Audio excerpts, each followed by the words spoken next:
Shalom Aleichem. Shalom Aleichem. Shalom Aleichem. Topic for today is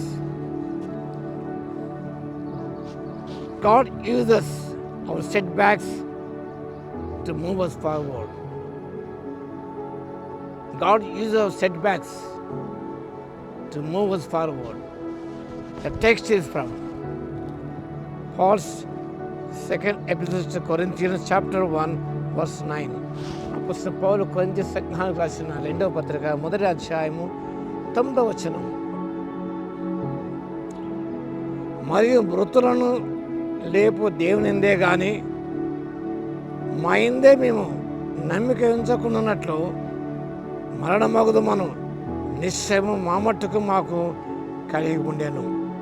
ఆయన అట్టి గొప్ప మరణం నుండి మమ్మను తప్పించను, ఇక ముందుకును తప్పించును. ఈ వాక్య భాగం God use our setbacks to move us forward. చాలా సందర్భాలు మనం నిజంగా బ్రతుకుతున్న ఆశ కొన్నిసార్లు మనకు తగ్గిపోతుంది. ఇక్కడ వాక్య భావన గమనించినప్పుడు కూడా అపోస్తలుడైన పౌలు 8వ వచనం రాస్తున్నాడు, సహోదరుల ఆశయాలో మాకు తట్టేసిన శ్రమను గురించి మీకు తెలియకుండా మాకు ఇష్టం లేదు. అదేదనగా మేము బ్రతుకుతామను నమ్మకం లేక ఉన్నట్లుగా మా శక్తి మించిన అత్యధిక భారం వలన కృంగిపోతుంది. బ్రతుకుతున్న నమ్మకం లేకపోయింది. వాక్య భాగంలో గమనించినప్పుడు తటస్థ శ్రమలు వారికి సెట్ బ్యాక్స్ ముందుకు సాగనీయకుండా ఆ యొక్క ఉపద్రవం వారిని ఆటంకపరుస్తుండగా దేవుడి నిజంగా ఆ ఉపద్రవాలను కలిగిన శ్రమలను వారు ముందుకు సాగిపోవడానికి ప్రభు అవకాశాలుగా ప్రభు వాడుకున్నాడు. We usually think of opportunity as our own chance to take a significant step ahead in life. జీవిత అవకాశం వచ్చినప్పుడు నిజంగా అది మనకు ఎంతో ఒక తరుణోపాయం గ్రహించి ముందుకు సాగిపోవడం ఆశిస్తాం. Our worst circumstances may be God's best opportunity to bring meaning to our lives. జీవితంలో మన జీవితం తటస్థిస్తున్నా ఎదురవుతున్నా అతి భయంకరమైన స్థితిగతులు అవన్నీ కూడా దేవునికి అవకాశాలుగా మారిపోయి మన జీవితానికి ఒక అర్థాన్ని చేకూరుస్తాయి. సత్యాన్ని జ్ఞాపకం చేసుకుంటున్నాం. Man's extremity is God's opportunity. ఈ సత్యాన్ని మర్చిపో. Man's extremity is God's opportunity.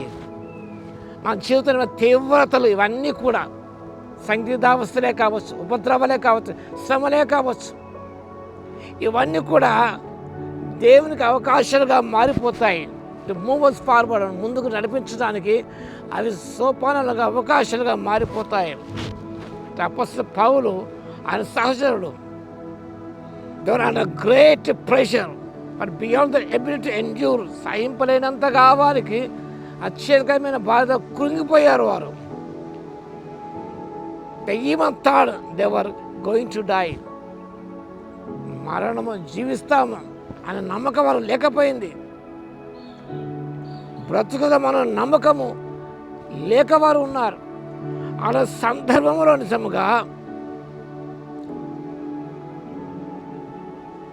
During those trouble times they learn to put their trust in God, not in themselves, in God who raises the dead. మృతులను లేపు చక్కగా వాక్యభాగం అందించాడు. మా శక్తి మించి అత్యధిక భారంలో కృంగిపోయాం. They were unable to endure that afflictions. ఆ సందర్భంలో అంటున్నాడు ఆయన, మరియు మృతం లేపు దేవుని ఎందే కానీ మా ఎందే మేము నమ్మిక ఉంచకున్నట్లు మరణమగుదు మన నిశ్చయము మా మటు కలిగి ఉన్నది. ఇంక మేము చనిపోతాం అనుకున్నాం. They were about to die. అలా సందర్భం ఆయన అతి గొప్ప మరణము నుండి మమ్మను తప్పించెను, ఇక ముందు కూడా తప్పించును. చాలా శ్రేష్ఠ మాట. మీరు తప్పించాడు. ఇక ముందుకు ఇలాంటి ఉపద్రవాలు ఎన్నెదురైనా కూడా వాటి నుండి ఆయన తప్పిస్తాడు. ఆ ఉపద్రవాలు దేవునికి అవకాశాలుగా మారిపోతాయి. ముందుకు సాగిపోవడానికి, సువార్త వ్యాపకత్వానికి అవి దోహదాలుగా మారిపోతాయని పౌలు గ్రహించుకున్నాడు. ఇక ముందు కూడా తప్పించను, మరియు మా కొరకు ప్రార్థన చేయడం వలన మీరు కూడా సహాయం చేయుచుండగా ఆయన ఇక ముందుకు మనం తప్పించునని ఆయన యందు నిరీక్షణ గలవారేమో ఉన్నాం. ఇక ముందు కూడా ప్రభు తప్పించి సమర్థులే ఉన్నాడు అనే సత్యాన్ని గ్రహించుకుంటున్నాం. మన జీవితంలో కొన్ని బాధగా సన్నివేశాలు సంభవిస్తాయి, నష్టాలు సంభవిస్తాయి. Somebody want to end up our life. ఇంకా ఎందుకని చెప్పేసి జీవితాన్ని ముగించుకోవాలని ఆశ, చెడ్డ తలముతున్న వారు ఎందరో ఉంటారు. కానీ నీ జీవితంలో ఉపద్రవాలన్నీ కూడా దేవునికి అవకాశం మారిపోతాయి. నిన్ను ముందు నడిపించిన సత్యాన్ని జ్ఞాపకం చేసుకోవాలి. God uses our setbacks to move us forward. ఈ సత్యాన్ని జ్ఞాపకం చేసుకుంటూ సంతోషంతో ముందుకు సాగిపోదాం. ఆ నిరీక్షణ ఉంచి ముందుకు వెళ్దాం. అటు కృపా దేవుడు దయచేయును గాక. స్తుతికి పాత్ర మహోన్నతులు మీకు వందనాలు, స్తోత్రాలు తండ్రి. మా జీవితంలో ఉపద్రవాలను కూడా మనం ముందుకు నడిపించడానికి మీరు అవకాశాలుగా మార్చుకుంటారని, తప్పించగల శక్తిగల దేవుడు మీరే గ్రహించి మీకు స్తుతి స్తోత్రాలు చెల్లిస్తున్నాం. ఏమంత ఆధారపడకుండా, అవిశ్వాసం లోను కాకుండా తండ్రి, వెనక్కి మళ్ళీపోకుండా ప్రభానైనా మీరు తప్పిస్తారు ప్రతి ఉపద్రవం నుంచి. ఇక ముందు కూడా తప్పించగలరని నిరీక్షించి ముందుకు సాగిపోటకు ప్రతి బిడ్డకు శక్తి దయచేస్తుగా విజ్ఞాపన చేస్తూ యేసయ్య నామమున ప్రార్థించి వేడుకొంచున్నాము తండ్రి. ఆమేన్. మన తండ్రి అయిన దేవుని యొక్క ప్రేమయు, మన ప్రభువును రక్షకుడైన యేసుక్రీస్తు యొక్క కృపయు, పరిశుద్ధాత్మని యొక్క అన్యోన్య సహవాసం మనందరికీ సదాకాలము తోడై ఉండును గాక. ఆమేన్.